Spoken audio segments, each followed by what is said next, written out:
ਗੁਰੂ ਪਿਆਰਿਓ, ਆਓ ਸਭ ਤੋਂ ਪਹਿਲਾਂ ਸਤਿਗੁਰਾਂ ਦੀ ਬਖਸ਼ੀ ਹੋਈ ਫਤਿਹ ਦੀ ਸਾਂਝ ਪਾਈਏ। ਗੱਜ ਕੇ ਬੁਲਾਓ ਜੀ, ਵਾਹਿਗੁਰੂ ਜੀ ਕਾ ਖਾਲਸਾ, ਵਾਹਿਗੁਰੂ ਜੀ ਕੀ ਫਤਿਹ।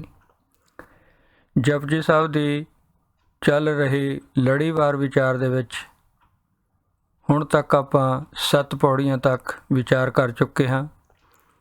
ਅੱਜ ਆਪਾਂ ਸੁਣਿਆ ਵਾਲੀਆਂ 4 ਪੌੜੀਆਂ ਦੀ, ਜਿਹੜੀਆਂ 8 ਤੋਂ 11 ਤੱਕ ਨੇ, ਛੋਟੀ ਛੋਟੀਆਂ ਪੌੜੀਆਂ, ਉਹਨਾਂ ਦੀ ਵਿਚਾਰ ਕਰਨ ਦਾ ਯਤਨ ਕਰਦੇ ਹਾਂ। ਸਭ ਤੋਂ ਪਹਿਲਾਂ ਆਪਾਂ 8ਵੀਂ ਪੌੜੀ ਦਾ ਪਾਠ ਕਰਦੇ ਹਾਂ। ਸੁਣਿਆ ਸਿੱਧ ਪੀਰ ਸੁਰਨਾਥ, ਸੁਣਿਆ ਧਰਤ ਧਵਲ ਆਕਾਸ, ਸੁਣਿਆ ਦੀਪ ਲੋ ਪਾਤਾਲੇ, ਸੁਣਿਆ ਪੋਹ ਨ ਸਕੈ ਕਾਲ, ਨਾਨਕ ਭਗਤਾਂ ਸਦਾ ਵਿਗਾਸ, ਸੁਣਿਆ ਦੁਖ ਪਾਪ ਕਾ ਨਾਸ। ਸੁਣਿਆ, ਹੁਣ ਪਹਿਲਾਂ ਆਪਾਂ ਅੱਖਰੀ ਅਰਥ ਕਰਕੇ ਦੇਖਦੇ ਹਾਂ। ਸੁਣਿਆ ਮਤਲਬ ਸੁਣਨ ਨਾਲ। ਸਿੱਧ ਪੀਰ ਸੁਰ ਨਾਥ, ਇਹ ਉਸ ਸਮੇਂ ਦੇ ਜਿਹੜੇ ਕੁਝ ਪਦਵੀਆਂ ਨੇ, ਜਿਹੜੀਆਂ ਭਲੇ ਪੁਰਸ਼ ਜਿਹੜੇ ਹੁੰਦੇ ਸੀ, ਜਿਨ੍ਹਾਂ ਦੀ ਅਵਸਥਾ ਉੱਚੀ ਹੋਈ ਜਾਂਦੀ ਸੀ। ਕਿਸੇ ਨੂੰ ਸਿੱਧ ਦਾ ਦਰਜਾ, ਕੋਈ ਪੀਰ ਸੀ, ਕੋਈ ਸੁਰ ਕਿਹਾ ਜਾਂਦਾ ਸੀ, ਕਿਸੇ ਨੂੰ ਨਾਥ ਕਿਹਾ ਜਾਂਦਾ ਸੀ। ਉਸ ਸਮੇਂ ਦੇ ਜਿਹੜੇ ਅਧਿਆਤਮਕ ਲੋਕ ਸੀ, ਉੱਚੀ ਪੋਜੀਸ਼ਨ, ਉੱਚੀ ਆਤਮਿਕ ਅਵਸਥਾ ਜਿਨ੍ਹਾਂ ਨੇ ਪ੍ਰਾਪਤ ਕਰ ਲਈ ਸੀ, ਉਹਨਾਂ ਦਾ ਇਹ ਨਾਂ ਨੇ, ਉਹਨਾਂ ਦੀਆਂ ਪਦਵੀਆਂ ਨੇ ਸਿੱਧ ਪੀਰ ਸੁਰ ਨਾਥ। ਕਹਿੰਦੇ ਸੁਣਨ ਨਾਲ ਸਿੱਧ ਬਣ ਜਾਈਦਾ, ਪੀਰ ਬਣ ਜਾਈਦਾ, ਸੁਰ ਬਣ ਜਾਈਦਾ, ਨਾਥ ਬਣ ਜਾਈਦਾ। ਕਹਿਣ ਦਾ ਮਤਲਬ ਇਹ ਹੈ ਸੁਣਨਾ। ਸੁਣਨ ਕੀ ਹੈ? ਸੁਣਨ ਦਾ ਮਤਲਬ ਹੈ ਇੱਥੇ ਕੀ ਸੁਣਨਾ? ਸੁਣਨਾ ਆਪਾਂ ਹੁਕਮ, ਜੋ ਪਿਛਲੀਆਂ ਪੌੜੀਆਂ 'ਚ ਵਿਚਾਰ ਚੱਲੀ ਕਿ ਹੁਕਮ ਕੀ ਹੈ। ਜੋ ਪਰਮਾਤਮਾ ਨੇ ਸੰਸਾਰ ਨੂੰ, ਇਸ ਸ੍ਰਿਸ਼ਟੀ ਨੂੰ ਚਲਾਉਣ ਲਈ ਹੁਕਮ ਬਣਾਇਆ, ਉਸ ਹੁਕਮ ਨੂੰ ਸੁਣਨਾ। ਉਸ ਦੀ ਆਵਾਜ਼ ਕੀ ਹੈ, ਉਹ ਸਾਨੂੰ ਉਸ ਹੁਕਮ ਵਿੱਚ ਕੀ ਕਿਹਾ ਗਿਆ, ਉਸ ਨੂੰ ਸੁਣਨਾ। ਉਸ ਨੂੰ ਸੁਣਨ ਦਾ ਯਤਨ ਕਰਨਾ, ਉਸ ਨੂੰ ਸਮਝਣ ਦਾ ਯਤਨ ਕਰਨਾ ਕਿ ਹੁਕਮ ਕੀ ਹੈ।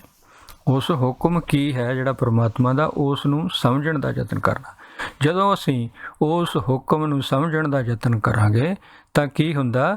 ਸਾਡੀ ਆਤਮਿਕ ਅਵਸਥਾ ਵੀ ਉੱਚੀ ਬਣ ਜਾਂਦੀ ਆ।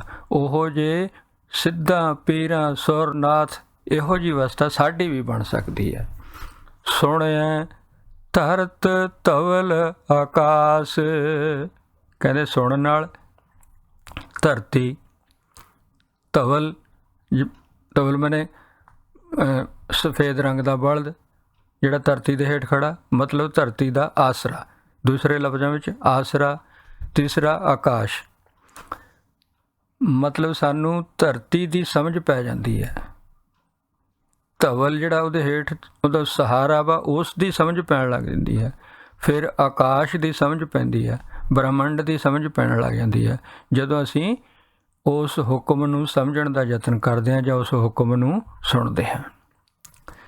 ਸੁਣਿਆ ਦੀਪ ਲੋ ਪਾਤਾਲ, ਸੁਣਨ ਨਾਲ ਦੀਪ, ਦੀਪਾਂ, ਲੋਆਂ, ਲੋ 3 ਲੋਕ ਜਿਹੜੇ ਨੇ, ਦੀਪਾਂ, ਲੋਆਂ, ਪਤਾਲਾਂ ਕਿੰਨੇ ਨੇ। ਗੁਰੂ ਮਹਾਰਾਜ ਨੇ ਕਿਹਾ ਕਿ ਲੱਖ ਆਗਾਸਾਂ ਆਗਾਸ, ਪਾਤਾਲਾਂ ਪਾਤਾਲ, ਮਤਲਬ ਲੱਖਾਂ ਹੀ ਜਿਹੜੇ ਦੀਪ ਨੇ, 3 ਲੋਕ ਨੇ, ਪਤਾਲ ਨੇ, ਉਹਨਾਂ ਦੀ ਸਮਝ ਪੈਣ ਲੱਗ ਜਾਂਦੀ ਹੈ ਸੁਣਨ ਨਾਲ। ਸੁਣਨ ਦਾ ਮਤਲਬ ਉਸ ਹੁਕਮ ਨੂੰ ਸਮਝਣ ਦਾ ਜਦੋਂ ਯਤਨ ਕਰਦੇ ਹਾਂ, ਫਿਰ ਸਾਨੂੰ ਇਹਨਾਂ ਲੋਕਾਂ ਦਾ, ਇਹਨਾਂ ਦੀਪਾਂ ਦਾ, ਲੋਆਂ ਦਾ, ਪਤਾਲਾਂ ਦਾ ਗਿਆਨ ਹੁੰਦਾ ਹੈ।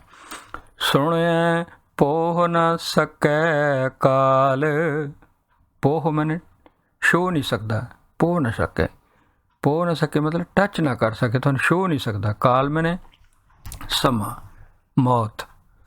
ਜਾਣੀ ਫਿਰ ਜੇ ਤੁਸੀਂ ਹੁਕਮ ਮੰਨਦੇ ਹੋ ਤਾਂ ਫਿਰ ਤੁਹਾਨੂੰ ਮੌਤ ਨਹੀਂ ਆਉਂਦੀ, ਮਤਲਬ ਅਜੂਨੀ ਹੋ ਜਾਂਦਾ ਬੰਦਾ, ਫਿਰ ਉਹ ਜਨਮ ਮਰਨ ਦੇ ਚੱਕਰ 'ਚੋਂ ਫ੍ਰੀ ਹੋ ਜਾਂਦਾ। ਜਾਂ ਕਹਿਣ ਦਾ ਮਤਲਬ ਸਮੇਂ ਦਾ ਪ੍ਰਭਾਵ ਉਹਦੇ 'ਤੇ ਨਹੀਂ ਪੈਂਦਾ, ਉਸ ਸਮੇਂ ਤੋਂ ਪਰੇ ਹੋ ਜਾਂਦਾ ਬੰਦਾ, ਅਕਾਲ ਹੋ ਜਾਂਦਾ।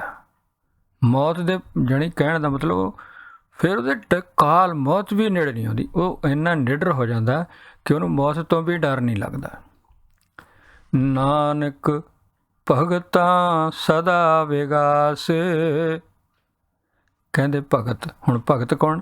ਭਗਤ ਜਿਨ੍ਹਾਂ ਨੇ ਪਰਮਾਤਮਾ ਦੇ ਨਾਲ ਆਪਣਾ ਚਿੱਤ ਜੋੜ ਲਿਆ, ਆਪਣਾ ਮਨ ਪਰਮਾਤਮਾ ਦੇ ਨਾਲ ਜੋੜ ਲਿਆ, ਆਪਣੀ ਰੁਚੀ ਪ੍ਰੇਮ ਪ੍ਰਭੂ ਦੇ ਨਾਲ ਪੈਦਾ ਕਰ ਲਿਆ। ਸਦਾ ਵਿਗਾਸ, ਉਹਨਾਂ ਦੇ ਅੰਦਰ ਸਦਾ ਵਿਗਾਸ ਮੈਨੇ ਖੇੜਾ, ਉਹਨਾਂ ਦੇ ਅੰਦਰ ਸਦਾ ਪ੍ਰਸੰਨਤਾ ਬਣੀ ਰਹਿੰਦੀ ਹੈ, ਉਹਦੇ ਦੇ ਅੰਦਰ ਸਦਾ ਖੇੜਾ ਬਣਿਆ ਰਹਿੰਦਾ। ਸੁਣਿਐ ਦੁਖ ਪਾਪ ਕਾ ਨਾਸ। ਹੁਕਮ ਨੂੰ ਸੁਣਨ ਨਾਲ ਦੁੱਖਾਂ ਪਾਪਾਂ ਦਾ ਨਾਸ ਹੋ ਜਾਂਦਾ। ਜਦੋਂ ਮਤਲਬ ਸਮਝ ਪੈਂਦੀ ਹੈ ਫਿਰ ਉਹਨੂੰ ਜਾਣੀ ਦੁੱਖਾਂ ਪਾਪਾਂ ਦਾ ਖਾਤਮਾ ਹੋ ਜਾਂਦਾ। ਉਹਨੂੰ ਕੋਈ ਦੁੱਖ ਨਹੀਂ ਮਹਿਸੂਸ ਹੁੰਦਾ, ਫਿਰ ਉਹਨੂੰ ਕੋਈ ਪਾਪ ਨਹੀਂ ਲੱਗਦਾ। ਉਹ ਪਾਪਪਣ ਤੋਂ ਉੱਪਰ ਹੋ ਜਾਂਦਾ, ਉਹ ਦੁੱਖਾਂ ਰੋਗਾਂ ਤੋਂ ਉੱਪਰ ਹੋ ਜਾਂਦਾ। ਅਗਲੀ ਪੌੜੀ ਦੇ ਵਿੱਚ ਸੁਣਿਐ ਈਸਰ ਬਰਮਾ ਇੰਦ। ਸੁਣਿਐ ਮੁਖ ਸਲਾਹਣ ਮੰਦ। ਸੁਣਿਐ ਜੋਗ ਜੁਗਤ ਤਨ ਭੇਦ। ਸੁਣਿਐ ਸਾਸਤ ਸਿਮਰਤ ਵੇਦ। ਨਾਨਕ ਭਗਤਾਂ ਸਦਾ ਵਿਗਾਸ। ਸੁਣਿਐ ਦੁਖ ਪਾਪ ਕਾ ਨਾਸ।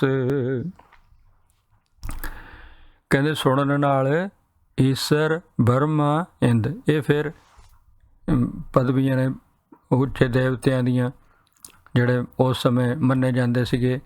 ਅਖੌਤੀ ਜਿਹੜੇ ਧਰਮ ਪ੍ਰਚਲਿਤ ਸੀ ਉਹਨਾਂ ਵੱਲੋਂ ਕੋਈ ਈਸ਼ਰ ਬਰਮਾ ਇੰਦਰ ਦੇਵਤਾ ਇਹਨਾਂ ਨੂੰ ਮੰਨਦੇ ਸੀ। ਮਤਲਬ ਉੱਚੀ ਅਵਸਥਾ ਵਾਲੇ ਜਿਹੜੇ ਲੋਕ ਸੀਗੇ, ਉਹ ਕਹਿੰਦੇ ਸੁਣਨ ਨਾਲ ਹੀ ਬੰਦਾ ਈਸ਼ਰ ਬਣ ਜਾਂਦਾ, ਸ਼ਿਵ ਬਣ ਜਾਂਦਾ, ਬ੍ਰਹਮਾ ਬਣ ਜਾਂਦਾ, ਇੰਦਰ ਬਣ ਜਾਂਦਾ। ਸਾਡੇ ਲਈ ਕਹਿਣ ਦਾ ਮਤਲਬ ਹੁਕਮ ਸੁਣਨਾ ਹੀ ਈਸ਼ਰ ਦੇ ਬਰਾਬਰ ਆ, ਬ੍ਰਹਮਾ ਦੇ ਬਰਾਬਰ ਆ, ਇੰਦਰ ਦੇਵਤੇ ਦੇ। ਜਿਹੜਾ ਨਾਮ ਸੁਣ ਲਿਆ ਉਹੀ ਉਹ ਸਮਝੋ ਇੰਦਰ ਦੇਵਤਾ ਬਣ ਗਿਆ, ਉਹ ਸਮਝੋ ਬ੍ਰਹਮਾ ਬਣ ਗਿਆ, ਉਹ ਈਸ਼ਰ ਬਣ ਗਿਆ ਜਿਹਨੇ ਹੁਕਮ ਸੁਣ ਲਿਆ, ਜਿਹਨੇ ਨਾਮ ਸੁਣ ਲਿਆ। ਸੁਣਿਐ ਮੁਖ ਸਲਾਹਣ ਮੰਦ।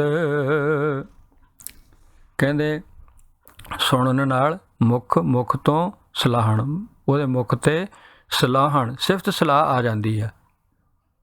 ਜਿਹੜੇ ਜਿਹੜੇ ਪਹਿਲਾਂ ਜਿਨ੍ਹਾਂ ਦੇ ਮੂੰਹ 'ਤੇ ਪਹਿਲਾਂ ਮੰਦਾ ਸੀਗਾ ਜਾਂ ਮੰਦ ਬੁੱਧੀ ਸੀ ਲੋਕ, ਜਾਂ ਜਿਹੜੇ ਮੰਦਾ ਬੋਲਦੇ ਸੀ ਜਿਹੜੇ ਲੋਕ, ਉਹ ਫਿਰ ਹੁਣ ਉਹਨਾਂ ਦੇ ਮੂੰਹ ਦੇ ਉੱਤੇ ਸਿਫਤ ਸਲਾਹ ਆ ਜਾਂਦੀ ਹੈ। ਸੁਣਨ ਨਾਲ ਮੰਦ ਬੁੱਧੀ ਲੋਕ ਵੀ ਸਿਆਣੇ ਹੋ ਜਾਂਦੇ ਨੇ, ਜਾਂ ਜਿਹੜੇ ਮੰਦਾ ਬੋਲਣ ਵਾਲੇ ਨੇ ਉਹਨਾਂ ਦੇ ਮੁਖ 'ਤੇ ਵੀ ਫਿਰ ਸਿਫਤ ਸਲਾਹ, ਪ੍ਰਭੂ ਦੀ ਕੀਰਤੀ, ਜਸ਼ ਇਹ ਚੜ੍ਹ ਜਾਂਦਾ। ਸੁਣਿਐ ਜੋਗ ਜੁਗਤ ਤਨ ਭੇਦ। ਸੁਣਨ ਨਾਲ ਕਹਿੰਦੇ ਜੋਗ ਜੁਗਤ, ਯੋਗ ਸਾਧਨਾ, ਜੁਗਤੀ ਮੈਨੇ ਸਾਧਨ, ਤਰੀਕੇ ਜਿਹੜੇ ਯੋਗ ਦੇ ਤਰੀਕੇ ਨੇ, ਤਨ ਭੇਦ, ਤਨ ਦੇ ਭੇਦ, ਤਨ ਦੇ ਜਿਹੜੇ ਭੇਦ ਨੇ, ਜਾਣੀ ਕਹਿਣ ਦਾ ਜੋਗੀਆਂ ਦੇ ਜਿਹੜੀਆਂ ਜੁਗਤੀਆਂ ਨੇ ਉਹਨਾਂ ਦਾ ਗਿਆਨ ਹੋ ਜਾਂਦਾ। ਉਹਨਾਂ ਵਰਗਾ ਗਿਆਨ ਸੁਣਨ ਨਾਲ ਹੀ ਹੋ ਜਾਂਦਾ। ਉਹ ਜੋਗੀ ਜੁਗਤੀਆਂ ਦੇ ਸਾਧਨ ਆਪਾਂ ਨੂੰ ਕਰਨ ਨਹੀਂ ਪੈਂਦੇ, ਸੁਣਨ ਨਾਲ ਹੀ ਉਹ ਯੋਗ ਜੁਗਤੀਆਂ ਸਾਡੇ ਕੋਲ ਆ ਜਾਂਦੀਆਂ ਨੇ। ਸਾਡੇ ਅੰਦਰ ਉਹ ਤਨ ਦਾ ਭੇਦ, ਸਾਨੂੰ ਕੋਈ ਵੱਡੇ ਵਿਗਿਆਨ ਪੜ੍ਹਨ ਦੀ ਲੋੜ ਤੋਂ ਬਿਨਾਂ ਹੀ, ਵਿਗਿਆਨ ਪੜ੍ਹੇ ਤੋਂ ਬਿਨਾਂ ਹੀ ਤਨ ਦੇ ਭੇਦਾਂ ਦੀ ਸਮਝ ਆ ਜਾਂਦੀ ਹੈ। ਸਰੀਰਕ ਗਿਆਨ ਹੋ ਜਾਂਦਾ, ਸਰੀਰਕ ਵਿਗਿਆਨ ਜਿਹੜਾ ਉਹ ਸਮਝ ਪੈ ਜਾਂਦਾ, ਸਰੀਰ ਦਾ ਗਿਆਨ ਹੋ ਜਾਂਦਾ। ਸੁਣਿਐ ਸਾਸਤ ਸਿਮਰਤ ਵੇਦ। ਸੁਣਨ ਨਾਲ ਸਮਝੋ ਸਾਸਤ ਸਿਮਰਤ ਵੇਦ ਪੜ੍ਹ ਲਏ ਤੁਸੀਂ। ਸ਼ਾਸਤਰਾਂ ਸਿਮਰਤੀਆਂ ਵੇਦਾਂ ਦਾ ਗਿਆਨ ਸੁਣਨ ਨਾਲ ਹੀ ਹੋ ਜਾਂਦਾ। ਉਹ ਫਿਰ ਸ਼ਾਸਤਰ ਸਿਮਰਤ ਵੇਦ ਪੜ੍ਹਨ ਦੀ ਲੋੜ ਨਹੀਂ, ਤੁਸੀਂ ਨਾਮ ਸੁਣ ਲਿਆ, ਤੁਹਾਨੂੰ ਉਹ ਗਿਆਨ ਹੋ ਗਿਆ। ਨਾਨਕ ਭਗਤਾਂ ਸਦਾ ਵਿਗਾਸ। ਕਹਿੰਦੇ ਭਗਤਾਂ ਦੇ ਮਨ ਵਿੱਚ ਸਦਾ ਖੇੜਾ ਬਣਿਆ ਰਹਿੰਦਾ, ਜਿਨ੍ਹਾਂ ਨੇ ਪ੍ਰਭੂ ਦੇ ਨਾਲ ਆਪਣਾ ਚਿੱਤ ਜੋੜ ਲਿਆ ਹੈਗਾ, ਪ੍ਰਭੂ ਦੇ ਵਿੱਚ ਆਪਣਾ ਭਰੋਸਾ ਤੇ ਸ਼ਰਧਾ ਕਾਇਮ ਕਰ ਲਿਆ, ਪ੍ਰਭੂ ਤੇ ਵਿਸ਼ਵਾਸ ਬਣਾ ਲਿਆ, ਉਹਨਾਂ ਦਾ ਅੰਦਰ ਖੇੜਾ ਬਣਿਆ ਰਹਿੰਦਾ ਹੈ। ਸੁਣਿਆ ਦੁੱਖ ਪਾਪ ਕਾ ਨਾਸ਼, ਸੁਣਨ ਨਾਲ ਦੁੱਖ ਪਾਪ ਜਿਹੜੇ ਨੇ ਨਸ਼ਟ ਹੋ ਜਾਂਦੇ ਨੇ। ਅੱਗੇ ਸੁਣਿਆ ਸਤ ਸੰਤੋਖ ਗਿਆਨ, ਸੁਣਿਆ 68 ਕਾ ਇਸਨਾਨ, ਸੁਣਿਆ ਪੜ੍ਹ ਪੜ੍ਹ ਪਾਵੈ ਮਾਣ, ਸੁਣਿਆ ਲਾਗੈ ਸਹਿਜ ਧਿਆਨ, ਨਾਨਕ ਭਗਤਾਂ ਸਦਾ ਵਿਗਾਸ, ਸੁਣਿਆ ਦੁਖ ਪਾਪ ਕਾ ਨਾਸ। ਸੁਣਿਆ ਸੁਣਨ ਨਾਲ ਸਤ ਸੰਤੋਖ ਗਿਆਨ, ਮਨੁੱਖ ਦੇ ਅੰਦਰ ਜਦੋਂ ਸੁਣਦਾ, ਹੁਕਮ ਨੂੰ ਸੁਣਦਾ, ਨਾਮ ਨੂੰ ਸੁਣਦਾ, ਤਾਂ ਉਹਦੇ ਅੰਦਰ ਸੱਤ ਇਹ ਗੁਣ ਪੈਦਾ ਹੋ ਜਾਂਦੇ ਨੇ। ਸੱਤ ਦਾ ਗੁਣ ਪੈਦਾ ਹੁੰਦਾ, ਸੱਚ ਦਾ ਗੁਣ ਪੈਦਾ ਹੁੰਦਾ, ਦਾਨ ਕਰਨ ਦਾ ਵੀ ਉਹ ਸੰਤੋਖ ਮਿਲੇ, ਸਬਰ ਸੰਤੋਖ ਉਹਦੇ ਅੰਦਰ ਪੈਦਾ ਹੋ ਜਾਂਦਾ। ਫਿਰ ਲਾਲਚ ਲੋਭ ਉਹਦਾ ਖਤਮ ਹੋ ਜਾਂਦਾ, ਸੰਤੋਖੀ ਹੋ ਜਾਂਦਾ, ਮਗਰ ਸੰਤੁਸ਼ਟੀ ਹੋ ਜਾਂਦੀ, ਉਸ ਨੂੰ ਰੱਜ ਜਾਂਦਾ, ਤ੍ਰਿਪਤੀ ਹੋ ਜਾਂਦੀ ਹੈ। ਲੋਭ ਲਾਲਚ ਮਗਰ ਨਹੀਂ ਭੱਜਦਾ। ਗਿਆਨ ਹੋ ਜਾਂਦਾ, ਉਹਨੂੰ ਅੰਦਰਲਾ ਗਿਆਨ ਜਿਹੜਾ ਨਾ ਉਹਨੂੰ ਸਮਝ ਪੈ ਜਾਂਦੀ ਹੈ। ਸੁਣਿਆ 68 ਕਾ ਇਸਨਾਨ, 68 ਤੀਰਥਾਂ ਦਾ ਇਸ਼ਨਾਨ ਕਹਿੰਦੇ ਕਰਨ ਨਾਲ ਪੁੰਨਦਾਨ ਸਮਝਿਆ ਜਾਂਦਾ ਸੀ ਉਸ ਸਮੇਂ, ਪਰ ਗੁਰੂ ਸਾਹਿਬ ਕਹਿੰਦੇ ਨੇ ਕਿ ਸੁਣਨ ਨਾਲ 68 ਤੀਰਥਾਂ ਦਾ ਇਸ਼ਨਾਨ ਹੋ ਜਾਂਦਾ। 8 ਤੇ 60 ਦਾ ਮਤਲਬ 68 ਤੀਰਥਾਂ ਕਾ ਤੇ 68 ਕਾ ਇਸ਼ਨਾਨ। ਸੁਣਨਾ ਹੀ 68 ਤੀਰਥਾਂ ਦਾ ਇਸ਼ਨਾਨ ਆ। ਜਿਹੜਾ ਨਾਮ ਨੂੰ ਸੁਣਨਾ, ਹੁਕਮ ਨੂੰ ਸੁਣਨਾ, ਹੁਕਮ ਨੂੰ ਸਮਝਣਾ, ਇਹੀ 68 ਤੀਰਥਾਂ ਦਾ ਇਸ਼ਨਾਨ ਆ। ਜੇ ਤੁਸੀਂ ਹੁਕਮ ਨੂੰ ਸਮਝ ਲਿਆ, ਜੇ ਤੁਸੀਂ ਨਾਮ ਸੁਣ ਲਿਆ। ਸੁਣਿਆ ਪੜ੍ਹ ਪੜ੍ਹ ਪਾਵੈ ਮਾਣ, ਕਹਿੰਦੇ ਸੁਣਨ ਨਾਲ ਹੁਣ ਕੋਈ ਲੋਕ ਵੱਡੇ ਵੱਡੇ ਪੜ੍ਹਾਈਆਂ ਕਰਦੇ, ਵਿਦਵਾਨ ਬਣਦੇ, ਉੱਚੀਆਂ ਉੱਚੀਆਂ ਡਿਗਰੀਆਂ, ਸ਼ਾਸਤਰ ਵੇਦ ਪੜ੍ਹ ਪੜ੍ਹ ਕੇ ਤਾਂ ਉਹਨਾਂ ਨੂੰ ਮਾਣ ਪ੍ਰਾਪਤ ਹੁੰਦਾ ਸੀ। ਕਹਿੰਦੇ ਇੱਥੇ ਜੇ ਤੁਸੀਂ ਸੁਣ ਲਓ, ਨਾਮ ਸੁਣ ਲਿਆ, ਤਾਂ ਸਮਝੋ ਤੁਹਾਨੂੰ ਮਾਣ, ਉਹ ਜਿਨ੍ਹਾਂ ਨੇ ਉਹਨਾਂ ਮਾਣ ਪਾਇਆ ਸੀ ਉਦੋਂ ਜ਼ਿਆਦਾ ਮਾਣ ਇੱਥੇ ਤੁਹਾਨੂੰ ਨਾਮ ਸੁਣਨ ਨਾਲ ਹੀ ਮਿਲ ਜਾਂਦਾ। ਪੜ੍ਹ ਪੜ੍ਹ ਪਾਵੈ ਮਾਣ, ਜਿਹੜਾ ਪੜ੍ਹ ਪੜ੍ਹ ਲੋਕੀ ਮਾਣ ਪਾਉਂਦੇ ਨੇ, ਮਾਣ ਇੱਜ਼ਤ ਸਤਿਕਾਰ ਮਿਲਦਾ ਵੀ ਬਹੁਤ ਪੜ੍ਹਿਆ ਇਹ, ਤਾਂ ਉਹ ਨਾਮ ਸੁਣਨ ਨਾਲ ਹੀ ਸਾਨੂੰ ਮਿਲ ਜਾਂਦਾ। ਸੁਣਿਆ ਲਾਗੈ ਸਹਿਜ ਧਿਆਨ, ਸੁਣਨ ਨਾਲ ਤੁਹਾਡਾ ਧਿਆਨ ਆ ਜਿਹੜਾ ਉਹ ਸਹਿਜ ਵਿੱਚ ਆ ਜਾਂਦਾ। ਸਹਿਜ ਨਾਲ ਹੀ ਧਿਆਨ ਲੱਗਣ ਲੱਗ ਜਾਂਦਾ, ਸਹਿਜ ਅਵਸਥਾ ਆ ਜਾਂਦੀ ਹੈ। ਫਿਰ ਕਾਹਲਾਪਣ ਮੁੱਕ ਜਾਂਦਾ, ਸਹਿਜ ਅਵਸਥਾ ਦੇ ਵਿੱਚ ਆਉਂਦਾ।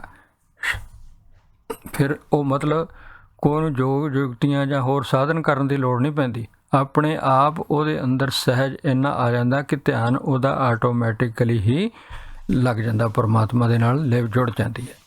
ਨਾਨਕ ਭਗਤਾਂ ਸਦਾ ਵਿਗਾਸ, ਭਗਤਾਂ ਦੇ ਮਨ ਵਿੱਚ ਸਦਾ ਖੇੜਾ ਬਣਿਆ ਰਹਿੰਦਾ। ਸੁਣਿਆ ਦੁੱਖ ਪਾਪ ਕਾ ਨਾਸ, ਉਸ ਦਾ ਹੁਕਮ ਸੁਣਨ ਨਾਲ, ਉਸ ਦਾ ਨਾਮ ਸੁਣਨ ਨਾਲ ਦੁੱਖਾਂ ਪਾਪਾਂ ਦਾ ਨਾਸ ਹੋ ਜਾਂਦਾ। ਫਿਰ ਉਸਨੂੰ ਦੁੱਖ ਪਾਪ ਕੋਈ ਨਹੀਂ ਲੱਗਦਾ। 11ਵੀਂ ਪੌੜੀ। ਸੁਣਿਆ ਸਰਾਂ ਗੁਣਾ ਕੇ ਗਾਹ, ਸੁਣਿਆ ਸ਼ੇਖ ਪੀਰ ਪਾਤਸ਼ਾਹ, ਸੁਣਿਆ ਅੰਧੇ ਪਾਵੈ ਰਾਹ, ਸੁਣਿਆ ਹਾਥ ਹੋਵੈ ਅਸਗਾਹ, ਨਾਨਕ ਭਗਤਾਂ ਸਦਾ ਵਿਗਾਸ, ਸੁਣਿਆ ਦੁਖ ਪਾਪ ਕਾ ਨਾਸ। ਕਹਿੰਦੇ ਸੁਣਨ ਨਾਲ ਕੀ ਹੁੰਦਾ? ਸਰਾਂ ਮਨੇ ਸਰੋਵਰਾਂ, ਕਾਲੇ ਸਰੋਵਰ ਗੁਣਾ ਕੇ, ਗੁਣਾ ਦੇ ਸਰੋਵਰਾਂ। ਗਾਹ ਮਨੇ ਗਾਹ ਲੈਂਦਾ, ਉਹਨੂੰ ਜਾਣਕਾਰੀ ਹੋ ਜਾਂਦੀ ਹੈ। ਗੁਣਾ ਦੇ ਸਰੋਵਰਾਂ ਨੂੰ ਉਹ ਗਾਹ ਲੈਂਦਾ ਮਨੁੱਖ, ਜਿਹਨੇ ਮਤਲਬ ਗਾਹ ਮਨੇ ਉੱਥੇ ਉਹ ਆਪਾਂ ਗਾਹ ਪਾਤਾ ਬਈ ਉੱਥੇ ਅਸੀਂ ਗਾਹ ਕੇ ਆਏ ਹਾਂ, ਉਹ ਚੱਪਾ ਗਾਹ ਤਾ, ਮਤਲਬ ਉਹਨੂੰ ਚੰਗੀ ਤਰ੍ਹਾਂ ਬਰੀਕੀ ਨਾਲ ਉਹਨਾਂ ਦੀ ਗਿਆਨ ਹੋ ਗਿਆ। ਗੁਣਾ ਦੇ ਸਰੋਵਰਾਂ ਦੀ ਜਾਣਕਾਰੀ ਹੋ ਗਈ, ਮਤਲਬ ਉਹਨੂੰ ਪਰਮਾਤਮਾ ਦੇ ਗੁਣਾਂ ਦੀ ਸੋਝੀ ਪੈ ਜਾਂਦੀ ਹੈ, ਜਿਹੜਾ ਬੰਦਾ ਨਾਮ ਜਾਂ ਹੁਕਮ ਨੂੰ ਸੁਣਦਾ ਹੈਗਾ। ਸੁਣਿਆ ਸ਼ੇਖ ਪੀਰ ਪਾਤਸ਼ਾਹ। ਨਾਮ ਸੁਣਨਾ ਇੱਦਾਂ ਵਾ ਜਿਵੇਂ ਮਤਲਬ ਤੁਹਾਨੂੰ ਸ਼ੇਖ ਦੀ ਪਦਵੀ ਮਿਲ ਗਈ, ਪੀਰ ਦੀ ਪਾਤਸ਼ਾਹੀ ਮਿਲ ਗਈ। ਇੰਨਾ ਉੱਚੀ ਅਵਸਥਾ ਹੋ ਜਾਂਦੀ ਹੈ ਕਿ ਸਮਝੋ ਤੁਸੀਂ ਨਾਮ ਜਦੋਂ ਸੁਣਦੇ ਹੋ ਤਾਂ ਇਹ ਪੋਜੀਸ਼ਨਾਂ ਤੁਹਾਡੇ ਸਮਝੋ ਇਹਨਾਂ ਚੀਜ਼ਾਂ ਦੇ ਤੁਸੀਂ ਮਾਲਕ ਹੋ ਗਏ, ਤੁਸੀਂ ਸ਼ੇਖ ਬਣ ਗਏ, ਤੁਸੀਂ ਪੀਰ ਬਣ ਗਏ, ਤੁਸੀਂ ਪਾਤਸ਼ਾਹ ਬਣ ਗਏ। ਦੇਖੋ ਕਿੱਡੀ ਉੱਚੀ ਅਵਸਥਾ, ਪਾਤਸ਼ਾਹ ਬਣਾਤਾ ਪਰਮਾਤਮਾ ਨੇ ਹੁਕਮ ਸੁਣਨ ਨਾਲ, ਨਾਮ ਸੁਣਨ ਨਾਲ ਤੁਹਾਨੂੰ ਪਾਤਸ਼ਾਹੀ ਮਿਲ ਰਹੀ ਹੈ। ਪਾਤਸ਼ਾਹ ਦੇ ਬਰਾਬਰ ਹੋ ਤੁਸੀਂ। ਜਿਹਨੇ ਨਾਮ ਸੁਣ ਲਿਆ ਉਹ ਬੰਦਾ ਪਾਤਸ਼ਾਹ। ਸੁਣਿਆ ਅੰਧੇ ਪਾਵੈ ਰਾਹ। ਸੁਣਨ ਨਾਲ ਕਹਿੰਦੇ ਅੰਧੇ ਮੈਨੇ ਜਿਨ੍ਹਾਂ ਗਿਆਨਹੀਣ ਨੇ, ਜਾਂ ਅੱਖਾਂ ਤੋਂ ਨੇ ਜਾਂ ਗਿਆਨਹੀਣ ਨੇ, ਗੁਣ ਨਹੀਂ, ਜਿਨ੍ਹਾਂ ਨੂੰ ਗਿਆਨ ਨਹੀਂ ਹੈ। ਪਾਵੈ ਰਾਹ, ਜਿਵੇਂ ਉਹ ਕਹਿੰਦੇ ਸੁਣਨ ਨਾਲ ਅੰਨਿਆਂ ਨੂੰ ਵੀ ਰਾਹ ਮਿਲ ਜਾਂਦਾ, ਅੰਧੇ ਵੀ ਰਾਹ ਪੈ ਜਾਂਦੇ ਨੇ। ਅੰਧੇ ਪਾਵੈ ਰਾਹ, ਅੰਧਿਆਂ ਨੂੰ ਰਾਹ ਮਿਲ ਜਾਂਦਾ, ਅੰਧੇ ਵੀ ਰਾਹ ਪ੍ਰਾਪਤ ਕਰ ਲੈਂਦੇ ਨੇ। ਗਿਆਨਹੀਣ ਮਨੁੱਖ ਵੀ ਜਾਣੀ ਗਿਆਨ ਪ੍ਰਾਪਤ ਕਰ ਲੈਂਦੇ ਨੇ, ਉਹਨਾਂ ਨੂੰ ਵੀ ਸੋਝੀ ਆ ਜਾਂਦੀ ਹੈ, ਉਹਨਾਂ ਨੂੰ ਵੀ ਰਸਤਾ ਮਿਲ ਜਾਂਦਾ। ਸੁਣਿਆ ਹਾਥ ਹੋਵੇ ਅਸਗਾਹ। ਸੁਣਨ ਨਾਲ ਕਹਿੰਦੇ ਹਾਥ ਹੋਵੇ, ਹੱਥ ਭਰ ਹੋ ਜਾਂਦਾ, ਹੋਵੇ ਮੈਨੇ ਹੋ ਜਾਂਦਾ, ਅਸਗਾਹ ਮੈਨੇ ਡੂੰਘਾ ਸਮੁੰਦਰ। ਕਹਿੰਦੇ ਸੁਣਨ ਨਾਲ ਜਿਹੜਾ ਡੂੰਘਾ ਸਮੁੰਦਰ ਆ ਉਹ ਵੀ ਹੱਥ ਭਰ ਹੋ ਜਾਂਦਾ। ਜਿਹਦਾ ਅਥਾਹ ਇੰਨਾ ਵੱਡਾ ਸਮੁੰਦਰ ਆ, ਓਸ਼ਨ ਹੈ, ਉਹ ਵੀ ਕਹਿੰਦੇ ਹੱਥ ਭਰ ਹੋ ਜਾਂਦਾ। ਹੱਥ ਭਰ ਨੂੰ ਤਾਂ ਆਪਾਂ ਚੰਗੀ ਤਰ੍ਹਾਂ ਜਾਣ ਸਕਦੇ ਹਾਂ, ਚੰਗੀ ਤਰ੍ਹਾਂ ਉਹਦੇ ਵਿੱਚ ਦੇਖ ਸਕਦੇ ਹਾਂ। ਕਹਿਣ ਦਾ ਮਤਲਬ ਉਹਦੀ ਡੂੰਘਾਈ ਦੀ ਸਮਝ ਪੈ ਜਾਂਦੀ ਹੈ, ਡੂੰਘੇ ਸਮੁੰਦਰ ਦੀ ਡੂੰਘਾਈ ਦੀ ਸਮਝ ਪੈ ਜਾਂਦੀ ਹੈ ਜਦੋਂ ਅਸੀਂ ਨਾਮ ਸੁਣਦੇ ਹਾਂ ਜਾਂ ਇੱਧਰ ਜੁੜਦੇ ਹਾਂ, ਅਸੀਂ ਹੁਕਮ ਨੂੰ ਸਮਝਦੇ ਹਾਂ। ਇਹ ਡੂੰਘਾ ਸਮੁੰਦਰ ਕੀ ਹੈ? ਸੰਸਾਰ ਸਾਗਰ, ਜਿਹੜਾ ਸੰਸਾਰ ਦਾ ਸਮਝ ਪੈ ਜਾਂਦੀ ਹੈ ਵੀ ਸੰਸਾਰ ਕਿਵੇਂ ਚੱਲਦਾ, ਉਸ ਦੇ ਹੁਕਮ ਵਿੱਚ ਕਿਵੇਂ ਚੱਲਦਾ, ਇਹਦੀ ਸਮਝ ਪੈ ਜਾਂਦੀ ਹੈ। ਫਿਰ ਇੰਨਾ ਵੱਡਾ ਨਹੀਂ ਲੱਗਦਾ, ਫਿਰ ਸਾਨੂੰ ਇੰਨਾ ਡਰਾਵਣਾ ਨਹੀਂ ਲੱਗਦਾ, ਇੰਨਾ ਖਤਰਨਾਕ ਨਹੀਂ ਲੱਗਦਾ, ਫਿਰ ਇਹ ਮੁੱਠੀ ਭਰ ਹੋ ਜਾਂਦਾ ਅਤੇ ਫਿਰ ਸਾਨੂੰ ਸੁਹਾਵਣਾ ਲੱਗਦਾ, ਔਖਾ ਨਹੀਂ ਲੱਗਦਾ ਫਿਰ ਵੀ ਇਹ ਕਿਵੇਂ ਇੰਨਾ ਡੂੰਘਾ ਸਮੁੰਦਰ ਕਿਵੇਂ ਲੰਘਾਂਗੇ ਜਾਂ ਕਿਵੇਂ ਪਾਰ ਹੋਊਗਾ। ਫਿਰ ਉਹ ਹੱਥ ਭਾਰੀ ਹੋ ਜਾਂਦਾ। ਨਾਨਕ ਭਗਤਾਂ ਸਦਾ ਵਿਗਾਸੇ। ਗੁਰੂ ਨਾਨਕ ਦੇਵ ਜੀ ਕਹਿੰਦੇ ਨੇ ਕਿ ਭਗਤਾਂ ਦੇ ਮਨਾਂ ਵਿੱਚ, ਭਗਤਾਂ ਦੇ ਅੰਦਰ, ਭਗਤਾਂ ਦੇ ਹਿਰਦੇ ਵਿੱਚ ਸਦਾ ਹੀ ਵਿਕਾਸ ਰਹਿੰਦਾ ਹੈ, ਖੇੜਾ ਰਹਿੰਦਾ ਹੈ, ਪ੍ਰਸੰਨਤਾ ਰਹਿੰਦੀ ਹੈ। ਇੱਕ ਚਿੱਤ ਜਿਹੜੇ ਉਹਨਾਂ ਦੇ ਅੰਦਰ ਖੇੜਾ ਬਣਿਆ ਰਹਿੰਦਾ ਹੈ, ਵਿਕਾਸ ਬਣਿਆ ਰਹਿੰਦਾ ਹੈ, ਪ੍ਰਫੁੱਲਤਾ ਬਣੀ ਰਹਿੰਦੀ ਹੈ। ਸੁਣਿਆ ਦੁੱਖ ਪਾਪ ਕਾ ਨਾਸ। ਸੁਣਨ ਨਾਲ ਦੁੱਖਾਂ ਪਾਪਾਂ ਦਾ ਨਾਸ ਹੋ ਜਾਂਦਾ। ਸੁਣਨ ਨਾਲ ਫਿਰ ਕੋਈ ਦੁੱਖ ਨਹੀਂ ਲੱਗਦਾ, ਫਿਰ ਕੋਈ ਪਾਪ ਨਹੀਂ ਲੱਗਦਾ। ਇਹਨਾਂ ਵਹਿਮਾਂ ਭਰਮਾਂ ਤੋਂ ਬੰਦਾ ਇੰਨਾ ਉੱਪਰ ਉੱਠ ਜਾਂਦਾ ਕਿ ਹੋਰ ਫਿਰ ਪਾਪ ਕੋਈ ਕਰਦਾ ਹੀ ਨਹੀਂ, ਫਿਰ ਉਹਨੂੰ ਦੁੱਖ ਮਹਿਸੂਸ ਹੀ ਨਹੀਂ ਹੁੰਦਾ, ਫਿਰ ਉਹ ਪਾਪ ਕਰਦਾ ਹੀ ਨਹੀਂ, ਫਿਰ ਉਹਨੂੰ ਗਿਆਨ ਹੋ ਜਾਂਦਾ, ਫਿਰ ਉਹਦੀ ਲਿਵ ਜੁੜ ਜਾਂਦੀ ਹੈ ਪਰਮਾਤਮਾ ਦੇ ਨਾਲ, ਸਹਿਜੇ ਹੀ ਉਸਦਾ ਧਿਆਨ ਲੱਗਣ ਲੱਗ ਜਾਂਦਾ। ਇਸ ਤਰ੍ਹਾਂ ਭਗਤਾਂ ਦੇ ਮਨ ਦੇ ਵਿੱਚ, ਜਿਨ੍ਹਾਂ ਨੇ ਆਪਣੇ ਮਨ ਨੂੰ ਪ੍ਰਭੂ ਦੇ ਨਾਲ ਜੋੜ ਲਿਆ, ਪ੍ਰਭੂ ਦੇ ਉੱਤੇ ਭਰੋਸਾ ਬਣਾ ਲਿਆ, ਪ੍ਰਭੂ ਤੇ ਸ਼ਰਧਾ ਬਣਾ ਲਈ, ਪ੍ਰਭੂ ਨਾਲ ਪ੍ਰੇਮ ਕ੍ਰੀਏਟ ਕਰ ਲਿਆ, ਪ੍ਰਭੂ ਦੀ ਬੋਲੀ ਨੂੰ ਸਮਝ ਲਿਆ, ਉਸ ਦੀ ਪ੍ਰੇਮ ਦੀ ਬੋਲੀ ਨੂੰ ਸਮਝ ਲਿਆ, ਉਹ ਪ੍ਰੇਮ ਆਪਣੇ ਅੰਦਰ ਪੈਦਾ ਕਰ ਲਿਆ, ਪਿਆਰ ਪ੍ਰਭੂ ਲਈ ਪੈਦਾ ਕਰ ਲਿਆ, ਸ਼ਰਧਾ ਪੈਦਾ ਕਰ ਲਈ, ਭਰੋਸਾ ਪੈਦਾ ਕਰ ਲਿਆ। ਫਿਰ ਉਹਨਾਂ ਦੇ ਅੰਦਰ ਸਦਾ ਖੇੜਾ ਬਣਿਆ ਰਹਿੰਦਾ ਅਤੇ ਦੁੱਖਾਂ ਪਾਪਾਂ ਦਾ ਨਾਸ ਹੋ ਜਾਂਦਾ। ਅੱਜ ਇੰਨਾ ਹੀ। ਅਗਲੀਆਂ ਪੌੜੀਆਂ ਦੀ ਵਿਚਾਰ ਗਾਹਾਂ ਸਮਾਂ ਮਿਲਿਆ ਤਾਂ ਕਰਾਂਗੇ। ਅੱਜ ਇੱਥੇ ਹੀ ਆਗਿਆ ਦਿਓ। ਭੁੱਲਾਂ ਚੁੱਕਾਂ ਦੀ ਖਿਮਾ। ਵਾਹਿਗੁਰੂ ਜੀ ਕਾ ਖਾਲਸਾ, ਵਾਹਿਗੁਰੂ ਜੀ ਕੀ ਫਤਿਹ।